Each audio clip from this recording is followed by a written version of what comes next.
Bago mamatay ang lolo ko, sinabi niya sa akin na may nakatagong 10 bilyon sa bahay. Pero namatay siya bago pa niya masabi kung nasaan. Kaya hinalughog ko ang buong bahay, pero ang nahanap ko lang ay isang lumang palanggana. Akala ko niloloko lang ako ni lolo, nang bigla kong napansin. Yung 5 bote ng mineral water na basta ko na lang itinapon sa palanggana kanina. Naging 10 na ngayon. Akala ko na mamalik mata lang ako. Kaya kinuha ko yung 10 bote at naglagay ulit ako ng isa. Pagkalipas ng ilang segundo, kitang-kita ng 2 mata ko na naging 2 yung bote. Putep, hindi to ordinaryong palanggana. Isa tong mahiwagang palanggana. Isang bagay na ilagay mo, nagiging 2. Ang 10, magiging 20 piso bawat bote ng mineral water set, yayaman na ako. At dahil doon, walang tigil akong naghulog ng mga bote ng mineral water sa loob. At tuwang-tuwa ko namang isinisilid ang mga bote sa sako. Pagkalipas ng ilang oras, sakay ng tricycle ko. Dala-dala ang daan-daang kilong bote ng mineral water, pumunta ako sa junk shop. Uy, Aiho, ang dami mo namang nakuha ngayon ah. Manong, pakikilo na po agad. Mahigit 1 oras din bago natapos ni Manong kiluhin lahat ng bote. Umabot daw sa 5,000 piso. Sa sobrang tuwa ko, kinuha ko agad yung pera at umuwi na. Pagdating sa bahay, masayang-masaya kong binibilang yung 5,000 piso. Habang nag-iisip kung paano pa ako kikita gamit ang mahiwagang palanggana. At doon, isang napakagandang ideya ang pumasok sa isip ko. Tangina, bakit ang tanga ko? Kung kaya nitong kopyahin ng kahit ano, edi sana pera na lang ang inihulog ko. Tapos na ang problema, kaya ginawa ko agad. Agad kong kinuha yung 5,000 pisong kinita ko. At inihulog sa palanggana. Pagkalipas ng ilang segundo, nangyari nga ang himala. Ang 5,000 kanina, naging 10,000. Ang 10,000, naging 20,000. Ang 20,000, naging 40,000. Hanggang sa umabot ito sa 1,280,000. Habang tinitingnan ko ang pera na parang bundok sa taas. Hindi magkamayaw sa tuwa ang puso ko. Hahaha, simula ngayon, mayaman na rin ako. Yang mga mahuwateng, yang mga Alibaba, Bill Gates maghintay lang kayo at bibilhin ko rin kayo. Habang mayabang akong nakaupo sa sofa, bigla akong may naisip na problema. Dali-dali kong kinuha ang isang faho ng pera. Putep, yung serial number ng kinopyang pera, parehong-pareho sa orihinal. Habang bagsak ang balikat ko dahil walang silbi ang peking pera, bigla akong nakarinig ng katok sa pinto. Buksan mo to, magbayad ka ng utang mo. Nako, si Boss Black Tiger. Si Boss Black Tiger ay isang kilalang siga-siga. Noong nakaraang taon, gusto kong regaluhan yung crush ko ng iPhone, pero dahil wala akong pera. Nang utang ako kay Boss Black Tiger. Habang nag-aalangan akong buksan ang pinto, sinipa ang pinto at bumukas. Boss Black Tiger, di ba ang usapan natin? Sinong putanjay na ang kausap mo? Gago, nakasulat yan sa kontrata. Malinaw na malinaw. Kung hindi mo ibabalik sa akin ang 200,000 kasama ang interes ngayon. Hinding-hindi ka makakalabas sa pinto na to. Boss Black Tiger, di ba dapat 160,000 lang ang utang ko sa'yo? 160,000 plus yung bayad sa aming 4 na pumunta rito para maningil. 10,000 bawat isa para sa pagod namin. Hindi naman siguro sobra yun, di ba? 5,000 piso na lang ang natitira sa bulsa ko. Pwede mo ba akong bigyan pa ng ilang araw? Bigyan ka pa, 1 taon na kitang binibigyan ng palugit mula pa noong nakaraang taon. Hindi ka pa rin nakakabayad. Pero Boss Black Tiger, ang principal lang na hiniram ko sa'yo ay 10,000. Sa loob ng 1 taon. Sa lahat-lahat, nabayaran na kita ng mahigit 80,000. Isang malakas na sampal ang damapo sa mukha ko galing kay Haiho. Napahawak ako sa mukha ko sa sobrang sakit. Hindi ka magbabayad, ha? Mga tol, bugbugin na to, hindi pa niya natatapos ang salita nang biglang makita ni Haiho ang sofa sa sala. Isang bundok ng cash. Hoy, bata ka, di ba sabi mo wala kang pera? Ano yan? Doon ko lang naalala, yung 1,280,000 cash na kakakopy ko lang. 733.5K 526352. Kaso, pare-pareho ang serial number ng perang yun. Hindi pwedeng gastusin. Boss Haiho, nagbibiro lang po ako kanina. Kabibenta lang po ng tatay ko ng bahay. Yang perang nasa sofa, yun po ang pinagbentahan. Namula ang mga mata ni Haiho pagkakita sa napakaraming pera. Oo nga pala, base sa kontrata natin, 1 araw ka nang huli sa bayad ngayon. Kulang pa yang 200,000 mo. Kailangan kong magdagdag ng 50,000 service fee. Boss Haiho, masyado ka namang mabait sa kin. Bakit 50,000 lang? Lahat ng kamag-anak at kaibigan ko ayaw akong pautangin. Kayo lang ang nagtiwala sa akin. Bukod sa principal, yung matitira sa perang yan, ituring nyo ng pasasalamat ko sa inyo. Sa kabuuan, 1,280,000. Bayad na lahat ng utang ko. Ano sa tingin nyo? Hahaha. Hindi nga ako nagkamali sa'yo. Bata ka, marunong ka palang tumano ng utang na loob. Sige, ganito na lang. Itatago muna ni kuya ang pera, para sa'yo. Sa susunod na mga ilangan ka ulit ng pera, sabihan mo lang si kuya. Pahihiramin ka ni kuya sa pinakamababang interes. Pagkasabi noon, kinuha ni Haiho ang kasulatan ng utang at pinunit ito sa harap ko. Masaya silang umalis kasama ang 1,800,000 cash at ang mga tauhan niya. Gago, ngayong mayroon na akong ganitong palanggana. Kailangan ko pa bang manghiram sa'yo? Hayaan muna kitang maging masaya pansamantala. Darating ang panahon, kung hindi man kita maparusahan, ang FBI na mismo ang gagawa noon sa'yo. Pagkaalis ni Haiho, pumunta ako sa isang tindahan ng ginto. Maliit lang ang tindahan at iisa lang ang sales associate. Pero buti na lang, tumatanggap sila ng gold recycling. Pero pagpasok ko, hinarang ako ng sales associate sa front desk. Anong ginagawa mo rito? Hindi ka bagay sa lugar na to. Wala ka namang pambili. Ano, bukas kayo ng umaga pero hindi kayo nag-e-entertain ng customer. Nang makilala ko ang mukha ng service crew, doon ko lang naintindihan. Joeying, anong ginagawa mo rito? Anong ginagawa ko rito? Nagpa-part-time ako rito. Umalis ka na nga. May darating na bigating kliyente mamaya para tumingin ng alahas. Huwag mo namang ibaba ang level ng lugar na to. Sasagutin ko na sana ang babaeng mukhang pera nang may lumapit na isang middle-aged na lalaki. Xiaojo, anong nangyayari? Boss Yang, sa wakas, dumating na po kayo. Tong pulubi ayaw umalis. Pinapaalis ko na po siya ngayon. Pulubi. Oo, tama, pulubi nga.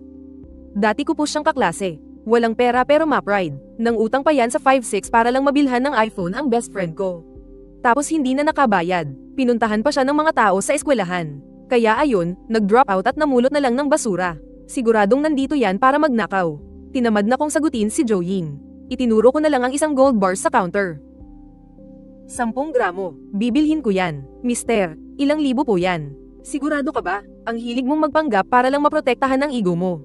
Hindi ka pa rin ba nadadala? Nasa totoong mundo ka na. Hindi ito eskwelahan. Nabayaran mo na ba yung inutang mo sa 5-6? Bibili ako ng gold bar. Hindi ito bakal. Ilang piso lang kada kilo. Boss, magnenegosyo ka pa ba? Hindi para sa'yo ang negosyo ko. Dahil lang dati tayong magkaklase. Para hindi ka na mapahiya. Lumayas ka na, leche. Itong 10 gramong gold bar. Kukunin ko. Cash. Nang ihampas ang pera sa counter, natigilan si Joeying ng ilang segundo. Saan nakuha ng gagawang to ang pera? Noong nakaraang araw lang. Hindi ba may nakakita sa kanya sa group chat natin na namumulot ng basura? Sir, ito po ay 999 na purong ginto. 408 bawat gramo, magandang investment product ito. Bale 4,500 lahat. Kasabay nito, tumatanggap din kami ng buyback. Boss Yang, sinabi niyo po kanina na tumatanggap din kayo ng buyback, di ba? Tama. Pero ang buyback price ay ang presyo ng ginto sa araw na yun, bawas 10 piso. Aiho, pwede mo ring ibenta sa bangko. Lahat ng produkto ko rito ay may sertipiko.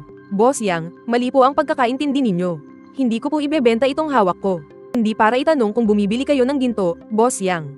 May dala kasi akong stock. Anong ibig mong sabihin, Aiho? Gaano karami? At anong klase ang kalidad? Mga ilang dosenang kilo siguro. Lahat ay 999 na purong ginto. Madali namang i-testo. Hindi ko rin naman mapepeke. Ang tanong lang, kung kakayanin ba ni Boss Yang na kunin lahat? Hahaha, liw lang. Dahil lang nakabili ka ng 10 gramong ginto, lumaki na agad ang ulo mo. Alam mo ba kung magkano ang halaga ng ilang dosenang kilong ginto? Xiaojo, sinong nagturo sa yung ganyan makipag-usap sa customer? Boss, isa lang po siyang hampas lupa. Ewan ko nga kung saan niya napulot yang ilang libo niya. Manahimik ka, anong tinuro sa'yo sa training? Isa ka lang temporaryo rito. Katumbas na ng 2 buwang sahod mo yang isang gold bar na yan. Nang makitang pinapagalitan si Joeying. Ang sarap sa pakiramdam. Ano lang ba naman yang ilang libo? Pagkatapos ng gabing to, ang magiging hawak ko ay hindi lang ilang libo. Kundi 10 milyon na. Boss, Leo lang ang pangalan niya. Magkaklase kami sa kolehiyo. Hampas lupa lang talaga yan. Alam ng buong universidad. Kung may ginto ang pamilya niyan.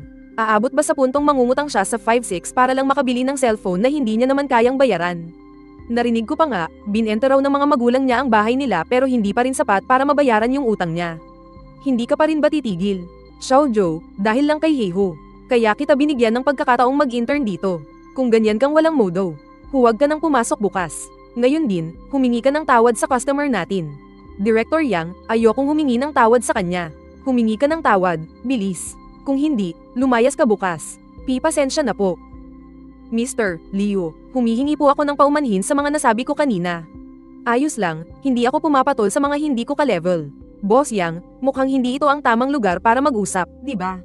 Mr. Leo, pasok po kayo. Magtsaa muna tayo, at mag-usap ng masinsinan. HMP. Mr. Leo, sinabi niyo pong may dala kayong ilang dosenang kilong kalakal. Hindi niyo naman po siguro ako binibiro, di ba? Boss Yang, bakit ko naman po kayo bibiruin? Kung sinabi kong mayroon, mayroon talaga. Ang tanong lang, itong ilang dosenang kilo, kakayanin niyo bang kunin, Boss Yang? Kung totoong 9999 na purong ginto yan, kukunin ko ng 350 bawat gramo. Kahit gaano karami, kukunin ko. Boss Yang, parang wala ka namang sinseridad na makipagnegosyo niyan. Sa susunod na lang siguro tayo mag-usap. 360, mukhang wala talagang ganang makipagnegosyo si Boss Yang. 375, wala nang tataas dyan. Masaya akong makipagnegosyo sa'yo. Pagkatapos, inihatid ako ni Boss Yang palabas. Nang madaanan namin ang counter, bigla niya akong tinawag, Xiaojo, irehistro mo nga agad si Mr. Liu. Mula ngayon, isa na siyang Diamond member dito. Boss, anong sabi mo? Bibigyan mo ng Diamond membership itong pulubi. May problema ba? Pero di ba para lang sa mga gumastos ng 10 milyon sa tindahan ang Diamond membership? Ayos lang, ibigay mo na. May malaki kaming transaksyon ni Mr. Liu bukas. Itong Diamond member card ang magsisilbing patunay ng aking sinseridad. Mr. Liu, huwag mong pansinin kung medyo maliit ang lugar ko.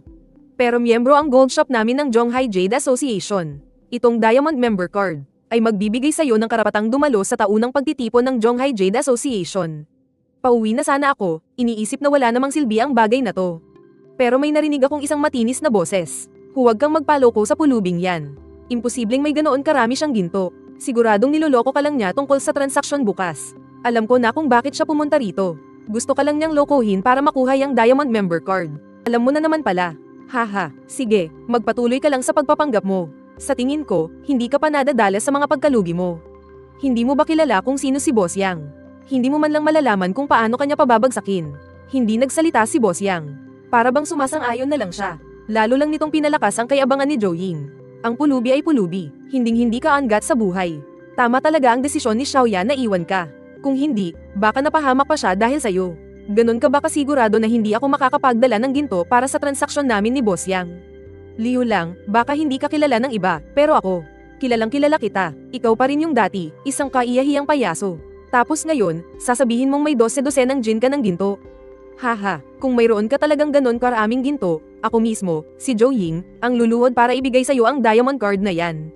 Dahil atat na atat ka ng lumuhod at aminin ang pagkakamali mo sa akin, sige, pagbibigyan kita. Kung madala ko ang ginto bukas, luluhod ka sa harap ko, magbe-video, at hihingi ng tawad.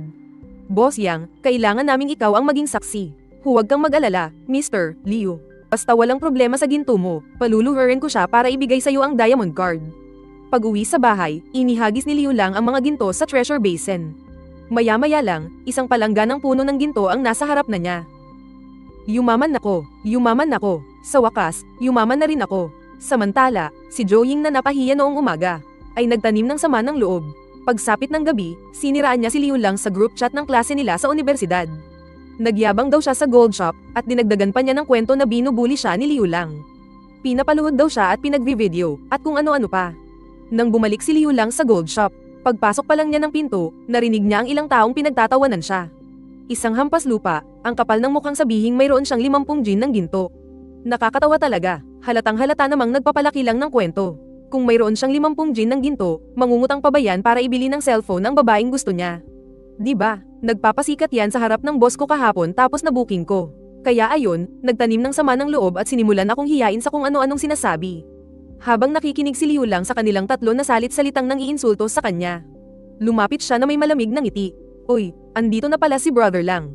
Narinig namin, nakipagpustahan ka raw kay Ying Ying. Totoo ba yun? Totoo yun. Nagkapustahan kami ni Zhou Ying kahapon. Sabi niya, kung maisara ko ang transaksyon sa boss nila, luluhod siya para gawin ang member card ko. Mamaya, kayo na ang maging saksi.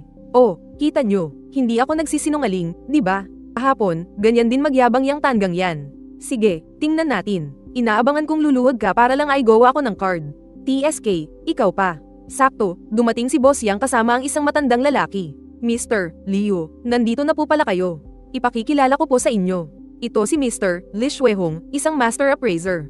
Hello po, Mr. Li. Mr. Yang, saan po ba natin susuriin? Dito na lang natin suriin. Pwede nang simulan ang pag-inspeksyon. Mr. Li, pasensya na po sa abala. Lumapit ako sa counter at diretsong ipinatong ang malita sa ibabaw ng glass counter. Pero hindi ko pa rin ito binubuksan. Mr. Liu, buksan niyo na po ang malita. Ano nakalimutan ko yung password. Sandali, iisipin ko lang. Mr. Liu, pinaglalaroan niyo po ba ako? Bata, payo ko sa'yo, umalis ka na lang. Sa susunod, huwag ka nang manloloko ng tao. Dahil kapag nagalit si Boss Yang, baka hindi maging maganda ang kalabasan. Isang sira-sirang malita lang naman yan. Kumuha kayo ng kutsilyo at buksan. Pwede naman pero may sentimental value sa akin ang maletang to. Ayokong sirain. Hey, bakit hindi mo na lang sabihin na may sentimental value din sa'yo yung mga ginto? Nabigla mo na lang ayaw ibenta. Itong nangyari ngayon, dahil sa respeto ko kay Mr. Lee, pwede kong palampasin to. Pero kailangan mo pa ring magpaliwanag sa akin. Boss, paluhurin nyo na lang yan para humingi ng tawad sa inyo. Sakto, habang nagyayabang si Jo Ying, biglang naalala ni Leo lang ang password. Inabot niya ito at sinimulang pihitin ang combination lock. Ilang pihit lang, nabuksan na ang malita. Kumuha si Leo lang ng isang pirasong ginto mula sa loob at iniabot ito kay Li Shuehong. Mr. Lee, pasensya na po sa abala. Tinanggap ni Li Shuehong ang ginto, at sinuri itong mabuti. Pagkatapos, lumingon siya kay Boss Yang at sinabing, mukhang walang problema sa mga ito. Pasado rin ang purity. Sa tingin ko, 999 to, purong ginto, sigurado.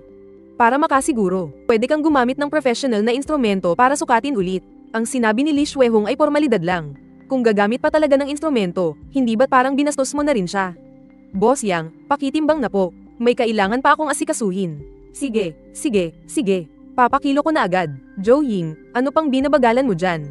Bilisan mo, kuhanin mo na ang timangan. Boss, kukunin ko na po. Hindi ako makapaniwala, totoong ginto nga ang dala ni Liu lang. Hindi kaya kailangan ko talagang lumuhad. Hindi, isa lang siyang pobre. Hindi siya karapat-dapat, mabilis na natapos ang pagtitimbang. Nang makita kong pumasok sa account ko ang mahigit 11 milyon, hindi ko mapigil ang matuwa. Pero saglit lang yun, at may naalala akong mas interesanteng gawin. Boss Yang, natatandaan ko pong sinabi nyo na bibigyan nyo ako ng diamond card ninyo. Tama, Mr. Leo. Aayusin ko na po agad. Xiao Zhou, natatandaan mo pa ba ang ipinangako mo kay Mr. Leo kahapon? Ang pangako ay pangako, alam mo na ang gagawin mo. Boss A, anong ibig niyong sabihin? Anong ibig sabihin? Nandoon ako kahapon. Ikaw mismo ang nagsabi na kapag nakapaglabas si Mr. Leo ng 25 kilo ng ginto, luluhod ka para i-go siya ng card. Boss, hindi ako luluhod. Haha, Jo Ying, hindi ba pangkain yang bibig mo? Pangdumi ba yan? Pag sinabi kong hindi luluhod, hindi luluhod. Leo lang, wag kang. Akala mo kung sino ka na dahil may pera ka. Huwag mong kalimutan, tao ako ni Kuya Ho. Subukan mong saktan ako, hindi ka palalampasin ni Kuya Ho. Boss Yang, di ba nangako kang magiging testigo kita? Ginipit ako, pero pinanood mo lang. Sa tingin ko, mas mabuting huwag na tayong magnegosyo. Jo Ying, bilisan mo at tuparin ang pangako kay Mr. Leo. Kung hindi, kahit may 10 ka pang Kuya Ho nakakampi, ipapatikim ko sa iyo ang parusa sa hindi pagtupad sa usapan. Pumasok si Jo Ying sa gold shop dahil sa tingin niya sa estado ni Yang Datong. Ngayon, sa harap ng kanyang pananakot, napilitan siyang lumuhad sa tabi ng mesa. Ihanda mo na ang membership card, ang card ni Mr. Leo. Jo Ying, tandaan mo ang leksyon ngayon. Ang Diamond Room hindi mo na kailangang ipaalala. Pagka-uwi ni Liu lang sa bahay, gamit ang mamabaw, pinadalhan niya ng tig 200,000 ang nanay at tatay niya. Pero hindi niya inaasahan. Agad siyang nakatanggap ng kakaibang pagbati mula sa kanila. Anak, anong nangyayari? May pumasok na tig 100,000 sa account namin ng tatay mo. Batang to, umutang ka na naman ba? Hoy, matanda, kung pasaway ang anak mo, ano ka pa? Huwag kayong mag-alala. Galing tong pera kay Black Tiger. May nagsampa ng kaso sa kanya at nagdesisyon ng korte na ibalik ang pera sa mga biktima. Nakakuha ko ng 300,000 lahat-lahat. Sutil ka, huwag mo kaming lokohin ng nanay mo. Kung may ginawa kang masama, sumuko ka na agad. Hindi ko kayo niloloko. Pinadalhan ko kayo ng tig 100,000. Nag-iwan ako ng 100,000 para sa sarili ko, balak kong magtayo ng maliit na negosyo. Batang to, huwag ka nang mag-aksaya ng panahon. Itabi mo na lang yung 300,000 para sa pag-aasawa mo. Tapos, sumama ka sa akin sa pabrika ng damit, maggwardya tayo. Hoy, ikaw talagang matanda ka. Kung gustong magnegosyo ng anak natin, hayaan mo siya. Pagkatapos ng nangyaring to, naniniwala akong nagmature na ang anak natin. Anong nagmature? Baka lumaki na naman ang ulo ng batang yan. Anak, suportado ka ni mama. Galingan mo, ha? Sige na, hindi na kita aabalahin. Asikasuhin mo na yung mga gagawin mo. Pagkababa ng telepono, relax na humiga si Liu lang sa kama, iniisip kung paano niya gagastusin ang mahigit 10 milyon niya. Kinabukasan, nagbisikleta si Liu lang papunta sa kasa, pero hindi niya inaasahan na makakatagpo na naman siya ng isang sales agent na mapangmata sa tao. Gusto kong tumingin ng kotse. Pwede mo ba kong tulungan? Sa itsura mong yan, makakabili ka ng kotse. Tabi nga dyan. Huwag kang hamarang sa daan, may aasikasuhin pa akong ibang customer. Haha. Nang mamata ka ba ng tao? Xiao Feng, bakit ka naman nag-aaksaya ng oras sa kung sino-sino lang? Ganyan pala kayo nagiging top seller, ano? Ay, Sir Zhang, andito na po pala kayo. Yung kung long ka lang po na tiningnan nyo dati, pwede ko pa po kayong i-apply ng isa pang libreng original factory maintenance. Ano po sa tingin nyo? Hoy, anong problema mo? Ako yung nauna dito. Hindi mo na ako papansinin. Xiaofeng, kung wala kang oras, hindi ko nakukunin yung kotse ngayon. Teka lang, nandito si Young Master Zhang para kunin yung kotse niya. Yung kung long ka lang, mahigit 300,000 ang presyo nun. Kaya mo bang bilhin yan? Mabuti pa umalis ka na. Huwag mong abalahin ang pagbebenta ko. Chong, kung gusto mo ng libreng serbisyo, kailangan mo pa ring maghintay na maging libre siya para asikasuhin ka. Ngayon, kailangan ni Xiaofeng na i-proseso ang mga papeles ko. Tama si Young Master Zhang. VIP namin siya dito sa shop. Ikaw, wala kang kwenta. Lumayas ka na sa harapan ko. Ang galing mo na porket VIP ka. Oo, napakagaling. Kung mayabang ka, bumili ka rin ng isa. Ikaw pa ang uunahin kong serbisyuhan. Ibig sabihin ba, pag bumili ako ng mas mahal na sasakyan kaysa dyan, pwede na akong humiling ng kahit ano sa'yo. Nang hahanapin na sana ni Liu lang ang manager para maging testigo, isang sales lady ang lumapit. Sir, may maitutulong po ba ako sa inyo? Hey, Suna, wag mong sabihing hindi ka binalaan ng senior mo. Kada rating mo lang, wala pang isang buwan, ni isang sasakyan wala ka pang nabebenta. Kung magpapraktika, sa seryosong buyer ka magprakti. Sinasayang mo lang ang laway mo sa kanya. Senior Feng Jun, gustong tumingin ng customer. Ako na pong bahala sa kanya. Samahan nyo na lang po si Boss Zhang na pumirma ng kontrata. HMP, kung gusto mong asikasuhin yang taga-probinsyang yan, sige, bahala ka. Sir, ako na po ang magpapakita sa inyo ng mga modelong tinitingnan ninyo. Kailangan kong maging saksi ka. Basta't bumili ako ng kotseng mas mahal kaysa sa Dino Lobo nung matabang yun. Pwede na akong humiling ng kahit ano sa sales agent na apelyidong Feng, di ba? Opo, sir, hindi nyo na po ako kailangan bilang saksi. Dahil ang store po namin ay may CCTV at mayroon ding voice recording. Kaya naming magbigay ng kumpletong ebidensya para sa inyo. Kung ganun, dalhin mo ako. Sa pinakamahal na Liuxian sports car sa buong store. Yung pinakamahal po, hindi nyo na po ba pag-iisipan muna? Mahalaga ang oras ko, dalhin mo na lang ako doon. Dinala ni Sona si Liu lang sa Supreme VIP car area. Hindi pa man siya nakakapagsalita, sina Zhang Erden at Feng Jun nakatatapos lang sa papeles. Ay lumapit na, dinala ni Sona si Liu lang sa Supreme VIP car area. Hindi pa man siya nakakapagsalita, sina Zhang Erden at Feng Jun nakatatapos lang sa papeles. Ay lumapit na, Sona, sa tingin ko, desperada ka na talagang maregular, no? Pati ba naman probinsyano, dinala mo dito sa Supreme VIP area. Kahit ibenta niya ng sarili niya, kulang pambili ng isang gulong. Senior Feng, wag naman po kayong magsalita ng ganyan. Malay nyo, kaya niya palang bilhin. Sona, pinapatawa mo ba ko? Gusto mo kong mamatay sa tawa para manahin mo ang credit ko. Kaya niyang bilhin. Tigilan mo na yang kahibangan mo. Miss Su, kukunin ko itong Liuxian. Pwede bang mamapay? Ano po, Mr. Liu? Seryoso po kayo. Sa tingin mo nagbibiro ako. Heto ang phone ko, ikaw na ang mag-asikaso. Hindi na ako pupunta doon. Ang password ay 383838. Kahit na hindi naniniwala, pumunta pa rin si Sona sa cashier para i-proseso ang bayad. Habang nakanganga at hindi makapaniwala sina Zhang Erden at Feng Jun, isang boses ang tumunog mula sa speaker ng cashier, Mama Pay. Pumasok ang 1,554,623 yuan. Transaction complete. Tuwang-tuwang sinalubong ni Sona si Liu lang. Sir, heto po ang phone ninyo. Miss Su, pwede bang tawagin mo ang manager mo? May gusto lang akong sabihin sa kanya. Sige po, Mr. Liu. Sandali lang po, tatawagin ko lang po ang manager. Na-realize ni Zhang Erden na sobra siyang napahiya. Kaya hindi na siya nagtagal pa at nagmamadaling umalis. Nagsisisi na rin si Feng Jun. Naisip niya, hindi lang basta malaking isda ang pinakawalan niya. Talagang tinamaan siya ng malas. Suna, akin dapat ang bentang yan. Dapat ako ang nag-asikaso niyan. Paano mo nagawang lampasan ako at direktang makipag-deal kay Mr. Liu? Ikaw itong nang maliit kay Mr. Liu. Tapos ngayon sasabihin mong sayo ang benta. Hindi ka ba nahihiya, Suna? Senior mo ko. Anong masama kung kinuha ko ang order mo? Miss Su, wag mo na siyang kausapin. Tawagin mo ang manager nyo. HMP, sino ka ba sa akala mo? Akala mo ba ganun lang kadaling tawagin ang manager? Suna, hindi ka nabigo sa misyon mo. Tinawag nga talaga ang manager. Mr. Liu, ano po ang maipaglilingkod ko sa inyo? Isa lang ang hiling ko. Patalsikin niyo siya sa trabaho. Mula ngayon, hindi niyo na siya pwedeng i-hire sa kahit anong branch niyo. Sino ka ba sa tingin mo? Ako kaya ang top sales dito sa shop. Kung wala ako, puro hangin lang ang kakainin nila. Manahimik ka nga. Mr. Liu. Binastos po kayo ni Feng Jun. Ako na po ang hihingi ng tawad para sa kanya. Kumalma po muna kayo. Pag-usapan po natin ng maayos. Gusto mo siyang ipagtanggol, ano? Maniwala ka man o sa hindi, kaya ko siyang palayasin ngayon din. At bukas, kaya rin kitang palayasin. Mr. Liu, kalma lang po. Hahanap po kami ng maayos na paraan para makabawi sa inyo. Okay lang po ba, manager? Hindi naman siguro kayo maniniwala sa kanya, di ba? Tatanggalin mo ako. Huwag mong kalimutan, magkasama pa tayong nag-dinner kahapon. Kahapon lang, binigyan ni Fang Jun ang asawa ko ng pinakabagong modelo ng souffle bag. Kung tatanggalin ko talaga siya, paano ko naman sasabihin to sa kanya? Dahil nahihirapan ang manager, kalimutan na lang natin. Mr. Liu, huwag po kayong padalos-dalos. Pag-usapan pa po natin. Manager, kanina po habang tinutulungan ko si Mr. Liu sa pagbabayad, nalaman kong ang balance niya pala ay 10 milyon. Itong si Fang Jun, marunong namang makiramdam dati.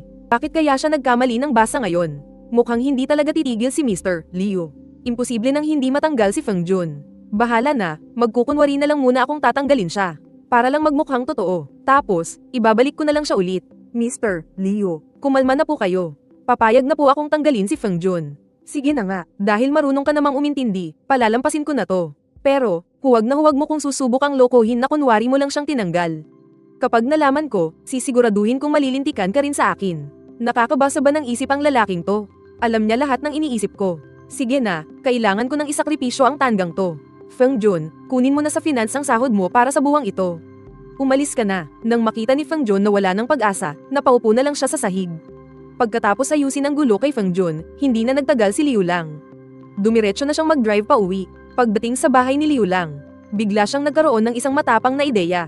Itong palanggana, kaya nitong kopyahin ang kahit ano. Paano kaya kung gamitin ko ito para maligo? Makalipas ang 30 minuto, pagkatapos maligo ni Liu Lang, tumayo siya sa harap ng salamin. Parang mas kuminis ang balat ko, Kung ganito, kaya rin kayang magpagaling ng sugat. Mukhang kailangan kong humanap ng magandang matutuluyan para masubukan to ng maayos. Para muling mapatunayan ang bisa ng palanggana, nag-drive ulit si Liu Lang papunta sa isang 7-star hotel. Magkano ang deluxe suite ninyo dito para sa isang taon?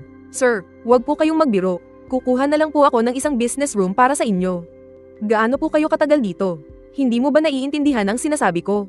Sabi ko, 1 taon. 1 taon sa deluxe suite. Malinaw na ba? Dahil sa sobrang lakas ng boses ni Liu Lang, naaga niya ang atensyon ng lobby manager na si Xiao Wu. Anong nangyayari dito? Ang iingay ninyo, nakakasira kayo ng imahe ng hotel. Manager, itong taong to nang gugulo. Wala siyang reservation. Hindi rin siya miyembro natin, tapos pinipilit niyang kunin ang presidential suite. At gusto pa niya ng 1 taon. Hello, sir. Excuse me sir, gusto niyo po bang kumuha ng presidential suite para sa 1 taon?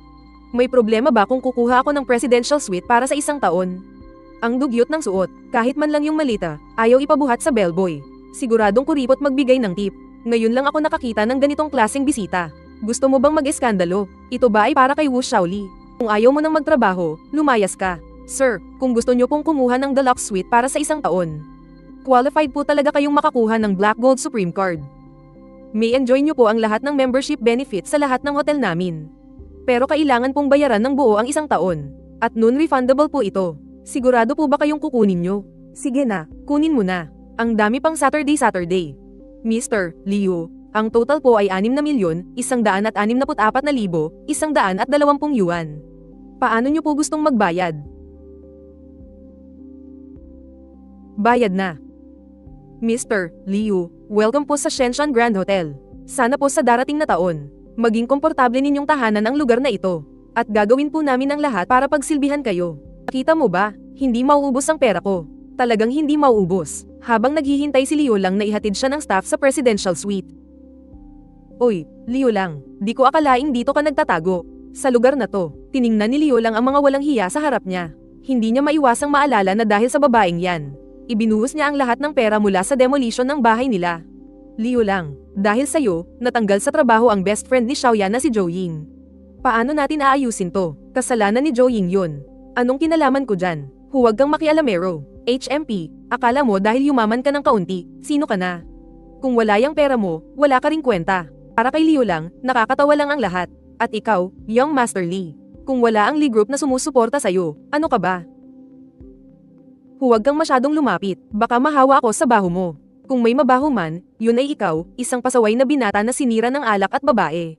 Ikaw ang pinakamabaho, Liu Lang, ni hindi ka nga qualified maging pasaway. Akala mo dahil may 10 milyon ka, kasama ka na sa alta sosyedad. Huwag ka nang managinip ng gising. Silver VIP member ako dito. At dito sa Shengxian Grand Hotel, may isang hindi nakasulat na patakaran. Ang mga hampas lupang tulad mo na sumasagot sa isang miyembro, hindi tatanggapin ng hotel. Manager Guo, sinisira nitong hampas lupa ang experience ko dito. Palayasin mo siya. Young Master Lee, si Mr. Liu po ay Black Gold Supreme member namin dito. Mas mataas po yan kaysa sa Silver VIP membership nyo. Wala po akong karapatang magpaalis ng bisita. Ano, itong probinsya nung to, Black Gold Supreme member nyo. Imposible. Imposible yan. Isa lang siyang hampas lupa. Hay nako, kapag mayayaman ang nag-aaway, kaming maliliit ang napapahamak. Manager Guo, Black Gold Supreme member nyo rin ang tatay ko. Ngayon, pwede mo nang palayasin ang hampas lupang to, di ba? Sinisira niya ang experience ko dito. Kahit na Black Gold Supreme member si Chairman Lee. Si Mr. Liu din po. At kalubok lang niya ng presidential suite natin para sa buong taon. Sana lang ay huwag ninyong maapektuhan ang experience ng aming Black Gold Supreme member. Si Xiaoqing, 10 milyon lang naman ang pera niyan. Mauubos din yan balang araw. Tignan natin kung gaano pa siya kayabang kapag nangyari yun. Manager Guo, sino ang mas mataas ang VIP level sa aming dalawa? Siya ay isang Silver VIP member. Kayo po ang Black Gold Supreme. Ibig sabihin, isa lang siyang pipitsugin. Manager Guo, ayon sa patakaran ng hotel, binastos ako ng pipitsuging yan. Anong dapat gawin sa kanya? Subukan nyo. Alam nyo ba kung sino ang tatay ko? Mr. Lee. Si Mr. Liu ngayon ay isang Supreme member ng Sai Shenxian. Mas mabuting magpakita ka ng respeto kay Mr. Liu. Alam kong si Chairman Lee ang ama mo. Pero naniniwala ako na si Chairman Lee ay gugustuhin ding i-respeto ang mga patakaran dito sa Sai Shenxian.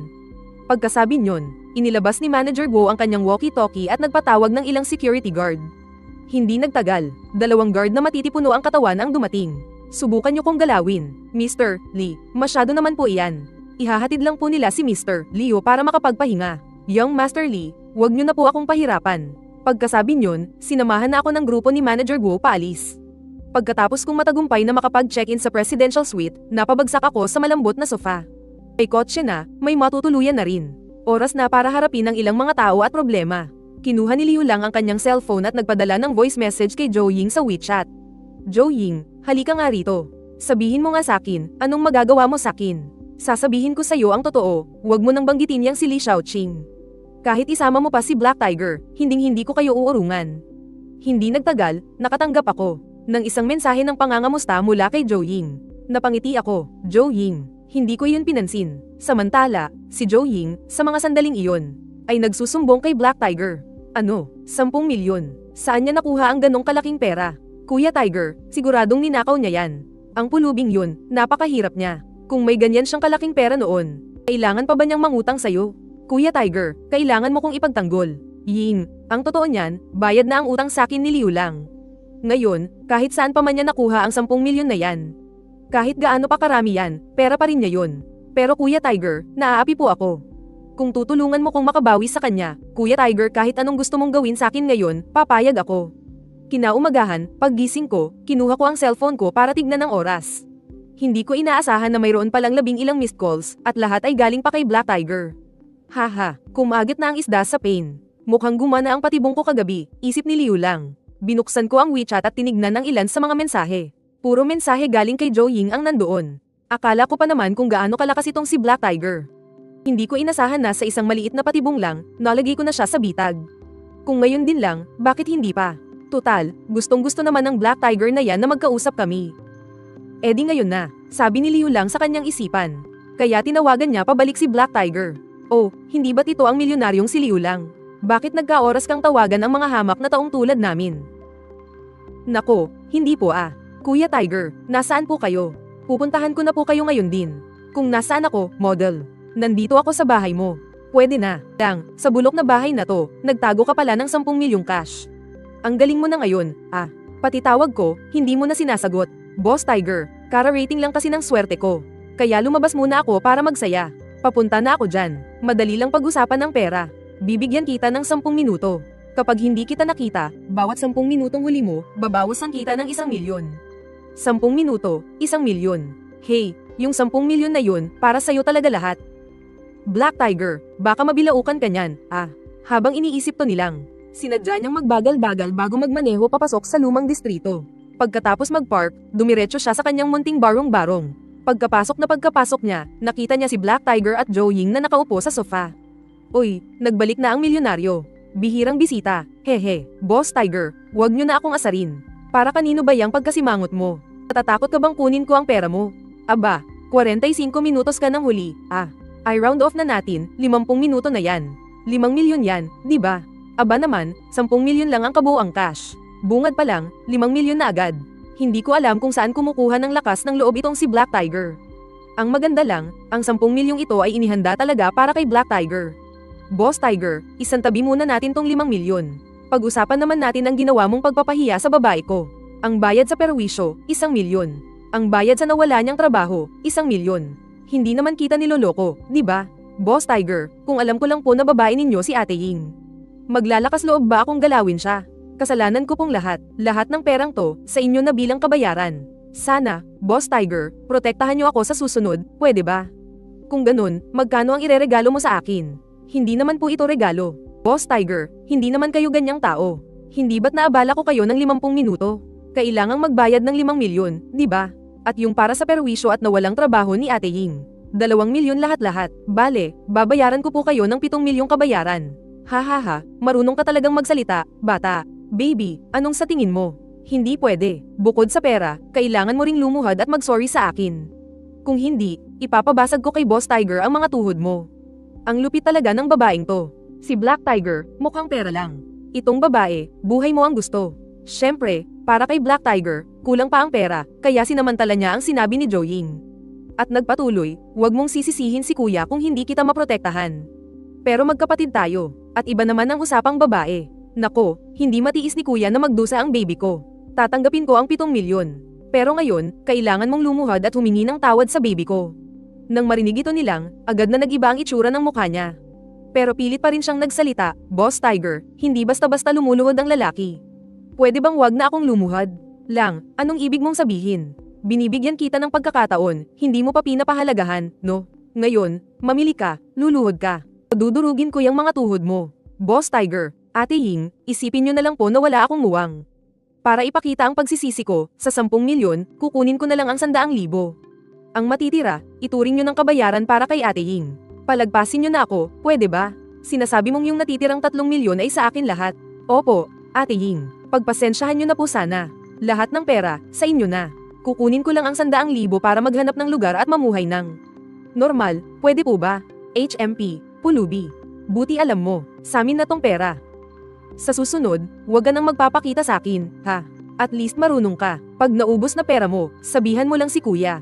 Bibigyan kita ng pinakamababang interes. Naiintindihan mo ba? Sige po, salamat, Boss Tiger. Salamat, Miss Ying. Pagkatapos, umalis na yung dalawa, dala-dala ang maletang puno ng pera. Nakangiting kumaway si Leo lang sa dalawang ugok. Nakakahiya talagang umarte ng ganito. Gusto pa atang paluhurin ako. Pero magaling talagang magnegosyo itong si Black Tiger. Kukunin ang pera ko, tapos ipapahiram din sa akin, tapos isingilin pa ko ng interes. Henyo talaga sa negosyo, ano? Napangiti na lang si Leo lang.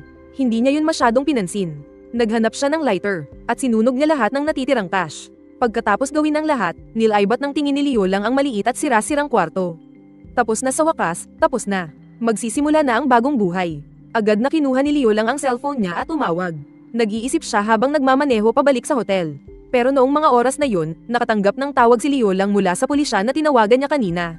Sabi nila, hawak na raw nila si Black Tiger at umaasang makikipagtulungan si Leo lang. Para sa investigasyon at pagkilala sa sospek, dumiretso si Leo lang sa New City District. Yung perang to, hindi sakin. Galing lahat sa kanya. May ebidensya ako. Yan yung perang nakuha niya sa pagbenta ng ginto sa isang jewelry shop. Ang police officer na may hawak kay Black Tiger ay si Wang Xing, team leader ng presintong yun. Black Tiger, umayos ka nga. Matagal ka nang kilala rito. Officer Wang, anong repeat offender? Ang tagal ko nang sumusunod sa batas. Magaling, bata. Kaya pala sunod-sunod ang bigay mo ng pera sa akin. Gusto mo pala kong ipahamak. HMPH. Pag nakalaya ako, yari ka sa akin. Black Tiger, ingatan mo yung pananalita mo. Nagagawa mo pang magbanta ng iba sa harap ko. Ikaw si Leo lang, tama. Pinapanta ka namin dito para makipagtulungan. Sa investigasyon, narinig mo naman kanina, sabi ni Black Tiger, galing daw sa'yo ang perang to. At sabi pa niya, ninakawan mo raw ang isang jewelry shop at nakakuha ka ng 10 milyon. Sabi na nga ba, alam kong gagamitin ni Black Tiger to para baliktarin ako. Buti na lang nakapaghanda ako. Hindi ako nagnakaw sa anumang jewelry shop. Nagbenta nga ako kamakailan ng ginto na nagkakahalaga ng 10 milyon, pero halos naubos ko na ang pera. Halos naubos mo na ang 10 milyon. Pero sabi ni Black Tiger, kahapon mo lang daw yun binenta. Ganon kabilis na ubos. Haha, bumili kasi ako ng kotse, 1,500,000. Tapos kumuha rin ako ng luxury suite sa isang hotel para sa isang buong taon. Mahigit 6 na milyon yun. Idagdag mo pa yung mga utang ko dati kay Black Tiger, pinilit niya akong mangutang sa iba't ibang lending. Pagkatapos kong bayaran lahat, mahigit 3 milyon na lang ang natira. Pwede niyong i-check lahat yan sa bank records ko. Pinatingnan ni Wang Xing sa kasamahan niya sa information department ang bank transactions ni Liu Lang. Tumawag din siya sa car dealership at sa Shengxian Grand Hotel para mag-verify, at lahat ay tumugma sa sinabi ni Liu Lang. Sige, salamat sa pakikipagtulungan mo sa aming investigasyon. Pwede ka nang umuwi sa ngayon. Tatawagan ka na lang namin ulit kung may kailangan kami. Sige po, officer. Mabuti po akong mamamayan na sumusunod sa batas. Kung may kailangan kayo sa pagpuksa sa krimen, siguradong makikipagtulungan ako. Hindi ko akalain na nakatakas pala si Zhou Ying. Hindi ko alam kung si Zhou Ying ba ang nang-iwan kay Black Tiger sa huli, o kung si Black Tiger ang nagligtas sa kanya. Habang iniisip yun, binuksan ni Liu Lang ang WeChat. At tulad ng inaasahan, may mensahe nga mula kay Zhou Ying, "Hoy, pulubi. Ang galing mo, Hindi ito matatapos ng ganito lang," sabi ni Xiaoya. "Tutulungan niya akong gumanti, maghintay ka lang. Kaya mong pagplanuhan si Black Tiger, sige nga, subukan mo ring pagplanuhan si Li Xiaoqing kung matapang ka." Ang tatay niya ay si Li Gang, ang chairman ng Li Group. "Nagkapera ka lang ng kaunti, pero wala ka namang kapit sa mga tao. Wala kang kwenta." Hindi na lang siya pinansin ni Liu Lang. Ay blacklist na lang ng direkta si Zhou Ying, para hindi ko na marinig ang pagdadadaldal ng babaeng yun. Pinlano ni Liu Lang na ilaglag si Black Tiger, pero hindi niya inaasahang nagkamali siya ng kaunti sa plano. Kaya nakatakas si Zhou Ying sa kapahamakan. Habang iniisip ni Liu Lang ang kasabihang, 30 taon sa silangan ng ilog. 30 taon sa kanluran ng ilog, huwag maliitin ang kabataang mahirap. Tumunog ang telepono. "Mr. Liu, siyang po ito. Naaalala niyo pa po ba ko?" "Oo naman, naaalala kita." Ang pagiging galante ni Boss Yang ay talagang hindi malilimutan. "Mr. Liu, ngayong araw, isang opisyal na apelyidong Wang mula sa istasyon ng pulis sa New City District ang tumawag sa akin. Nagtanong kung nagbenta ka raw ba ng isang batch ng ginto sa Jinbo namin." "Mr. Liu, wala namang problema sa pinanggalingan ng gintong ito, hindi ba? Isang maliit na hindi pagkakaunawaan lang." Samantalang yung kaibigan ni Boss Yang na si Black Tiger, gumawa ng pekeng pera, at narinig kong umabot daw sa 10 milyon. Nahuli na siya, hindi ko lang alam kung alam ba ito ni Boss Yang. Nahuli na pala siya. "Mr. Liu, baka nagkakamali ka. Hindi ko naman talaga kaibigan si Black Tiger. Hindi naman siya karapat-dapat." Ganun pala. "Kung ganoon, bakit kaya tumawag sa akin si Boss Yang? Napakaprangka naman ni Mr. Liu. Hindi na rin ako magpapaligoy-ligoy pa. Alam kong, marami ka pang hawak na ganyan, Mr. Liu. Ganito na lang, lahat yan, kukunin ko na. Ano sa tingin mo, Mister? Lahat ng stock, kukunin mo. Haha, baka lang pag nadulas ako. At nasobrahan ng dala ko, baka hindi mo kayanin." Magkano naman kaya ang handang gastusin ni Boss Yang para sa pagkain na ito? Natigilan si Yang Datong nang marinig yun. Pagkatapos, ngumisi siya ng may pangmamaliit. "Bata, ikaw ba'y hinahamon ng allowance ko gamit ang kinikita mo sa isang taon, Boss Yang? Gusto mo, bigyan muna kita ng appetizer. Magkano? 120 jin. Hindi naman ganoon karami yan. Haha, sa panig ko, kahit kailan pwedeng-pwede ang transaksyon. Sige, bukas, pupunta ako sa shop ni Boss Yang. Pagdating ko roon, saka ko ikukwento kay Boss Yang ang tungkol sa main course." Pagbalik sa hotel, sinimulan na ni Liu Lang ang pagkopya ng mga gold bar. Mabilis niyang natapos ang 120 jin.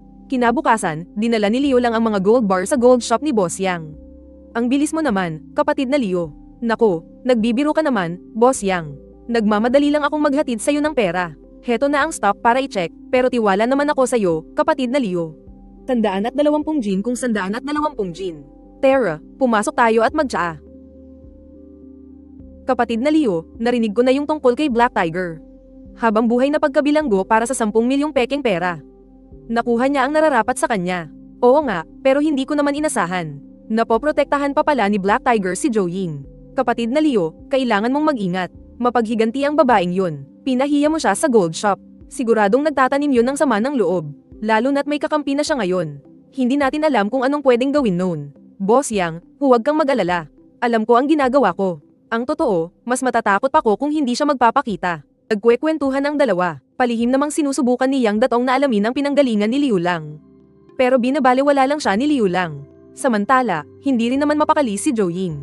Nakulong si Heihu. Sinwerte siyang nakatakas. Pero alam niya sa sarili niya na kapag nabuking ang mga ginagawa niya, makukulong din siya. Ang mas hindi niya matanggap ay, ang pulubing si Liu Lang ay biglang yumaman at nagyayabang pa sa harap niya.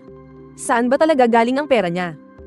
Siguradong may kalokohan dito. Habang iniisip ni Zhou Ying, lalo siyang nagdududa. Kaya tinawagan niya si Xiaoya, pero wala rin siyang nalamang anumang mahalagang impormasyon. Nabalitaan lang niya na kumuha si Liu Lang ng luxury suite sa Sai Shenxian Hotel para sa isang taon. Kaya nagpa siya siyang sundan si Liu Lang. Paglabas ni Liu Lang sa tindahan ng ginto, nagmaneho siya pabalik sa Sai Shenxian Grand Hotel. Pagkapasok pa lang niya sa hotel lobby, bahagya niyang naramdaman na may mga matang nakamasid sa kanya. Sa gilid ng kanyang mata, nakita niya sa sofa ang isang dalagang nakasuot ng face mask at sunglasses. May hawak siyang magazine, pero palihim na sumusulyap kay Liu Lang. Agad niyang nakilala na si Zhou Ying iyon. Hindi nagpahalata si Liu Lang. Diretso siyang naglakad papunta sa elevator. Kumagit na ang isda sa pain. Alas 9 ng gabi, lumabas ng hotel si Liu Lang. Nagmaneho siya papunta sa lumang distrito. Kumuha naman ng taxi si Zhou Ying at sumunod sa kanya. Boss Yang, may kilala ka bang mapagkakatiwalaang private investigator? Kailangan ko kasing kumuha ng isang tao para may ipagawa. Liu Lang, may pinagdadaanan ka bang problema? Wala naman. Isang maliit na daga lang. Sige, may kilala akong mapagkakatiwalaan. Dati siyang sundalo. May sarili na siyang security company ngayon. Ilang beses ko na siyang nakuha. I-send ko na sa iyo ang number niya. Sige, salamat, Boss Yang.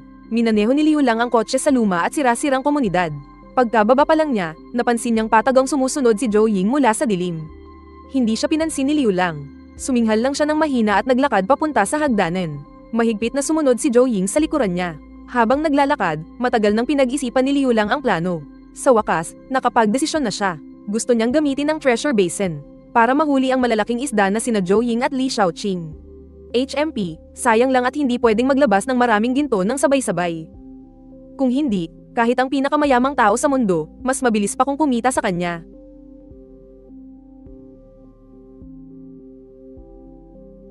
Ha, totoo ba to? Totoo nga kayang may treasure basin. Mabilis na binalot ni Liu Lang ang mga gold bar. Sinama na rin niya ang treasure basin. Wala nang nagawa si Zhou Ying kundi panoorin si Liu Lang na umalis. Alam niya na wala siyang kakayahang makuha ang treasure basin ng mag-isa. Kailangan niyang hanapin si Li Xiao para kalabanin si Liu Lang. Liu Lang, hinding-hindi kita palalagpasin. Tinawagan ni Zhou Ying si Li Xiaoqing at sinabi sa kanya ang sikreto tungkol sa treasure basin ni Liu Lang. Kahit hindi masyadong naniniwala si Li Xiaoqing, mayroon na siyang galit kay Liu Lang noon pa man. Kaya hindi na siya tumanggi na magkaroon ng kakampi. Agad silang nagkasundo, nagpasya silang magtulungan para kalabanin si Liu Lang. Samantala, pagbalik ni Liu Lang sa hotel, agad niyang kinontak ang veteranong sundalo na inirekomenda ni Boss Yang. Hello, sino to? Hello, Kuya Han. Ako yung inirekomenda ni Boss Yang. Gusto sana kitang hingan ng tulong para sa isang bagay. Maikling nakausap ni Liu Lang si Han Dewei at nagkasundo silang magkita sa hotel kinabukasan para pag-usapan ang mga detalye. May nagmamanman sa akin. May gusto silang kunin sa akin. Kailangan kong bantayan mo sila para sa akin. Sino-sino sila? Isang babaeng nagngangalang Zhou Ying. Dati siyang tauhan ni Black Tiger. At isa pang nagngangalang Li Xiaoqing. Ang senyorito ng Li Group. Sige. Maglalagay ako ng taong susunod sa kanila. Isa pa, pakitingnan mo rin ang background ng tatay ni Li Xiaoqing na si Ligang. Lalo na kung may koneksyon siya kay Black Fox. Tumango lang si Han, hindi na siya nagtanong pa.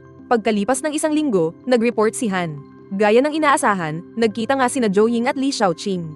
2 beses silang nagkita sa isang coffee shop para pag-usapan kung paano makukuha ang treasure basin mula kay Liu Lang.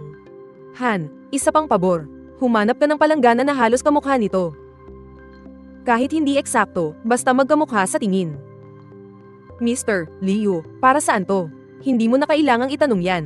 Basta hanapin mo na lang. Sige, makalipas ang 3 araw, nahanap na ang palanggana. Itinago ni Liu Lang ang totoong palanggana sa loob ng safe. Ang peking palanggana naman ay ipinatong niya lang sa coffee table. Habang kumakain sa restaurant ng hotel, sinadya niyang iwan ang kanyang room card. Gaya ng inaasahan, kakaalis pa lang ni Liu Lang, agad na lumapit si Zhou Ying at kinuha ang room card. Mr. Liu, pumasok sila sa kwarto mo. Kinuha na nila yung palanggana. Papunta na sila ngayon sa labas ng syudad. May mga tao na akong pinasunod sa kanila. Sige, tumawag ka na ng pulis. I-send mo sa akin ang lokasyon kapag kumpirmado na. Sige. Ito na ba yung sinasabi mong treasure basin? Opo, Master Li. Ito na ngayon. Mismong mga mata ko ang nakakita kay Liu Lang na ginamit to para mag-duplicate ng ginto. Sigurado ka bang ito ngayon? Sigurado po. Paano to gamitin? Nakita ko si Liu Lang na naglagay lang ng gold bar sa loob tapos dumami na. Kumuha si Li Xiaoqing ng gold bar mula sa kanyang bulsa, inihagis ito sa palanggana, at naghintay ng ilang segundo. Walang nangyari. Zhou Ying, niloloko mo ba ako? Hindi, nakita ko talaga. B baka. Kailangan ng spell o espesyal na oras. Zhou Ying, sabi mo, itong palanggana ay iisa lang. Paano natin paghahatian to? Master Li, hindi ba't nag-usap na tayong mag-partner? Partner, ang ganitong kayamanan, paano mo ibabahagi sa iba? Li Xiaoqing, gusto mo tong angkinin mag-isa? Kinuha ni Li Xiaoqing ang kanyang telepono. Diretso niyang tinawagan ang mga bodyguard sa labas. Li Xiaoqing, anong ibig sabihin nito? Kung hindi dahil sa akin, hindi mo malalaman ang tungkol sa palangganang to. Oh, ano ngayon? Akin na to ngayon. Ano pang silbi mo? Li Xiaoqing, hindi mo pwedeng gawin to sa akin. Ako ang nagbigay sa iyo ng impormasyon. Tinulungan kitang sundan si Liu Lang. Ako ang nag-asikaso sa lahat. Kinaladkad ng mga bodyguard si Zhou Ying palabas. At nang sandaling iyon, dahan-daang bumukas ang roll-up door at pumasok ang mahigit 10 special police. Makalipas ang 3 araw, pumunta si Liu Lang sa detention center para kausapin si Li Xiaoqing. Master Li, kamusta ang palanggana? Maganda ba? Liu Lang, P*** ng asterisk na mo, nilinlang mo ko. Plinano mo ang lahat ng to. Master Li, nakakatuwa naman yang sinasabi mo. Paano naman kita nilinlang? Ikaw na isang kagalang-galang na senyorito ng pamilyang Li, ay magnanakaw ng palanggana ko. At dahil lang sa isang palanggana, papatay ka pa ng tao. Kapag nalaman to ng iba, pagtatawanan ka lang nila. Yung palanggana peke yun. Syempre peke, wala namang totoong treasure basin.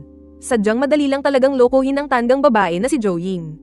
Ang hindi ko lang inasahan, ay maniniwala ka pa lang si Li Xiao sa ganitong kalokohan. Kung totoo ngang mayroong treasure basin, matagal na sanang naging pinakamayaman sa buong mundo ang pamilya ko. Ang dahilan kung bakit ako nagpakita kay Li Xiaoqing, ay para na ring tapusin ang isyong ito.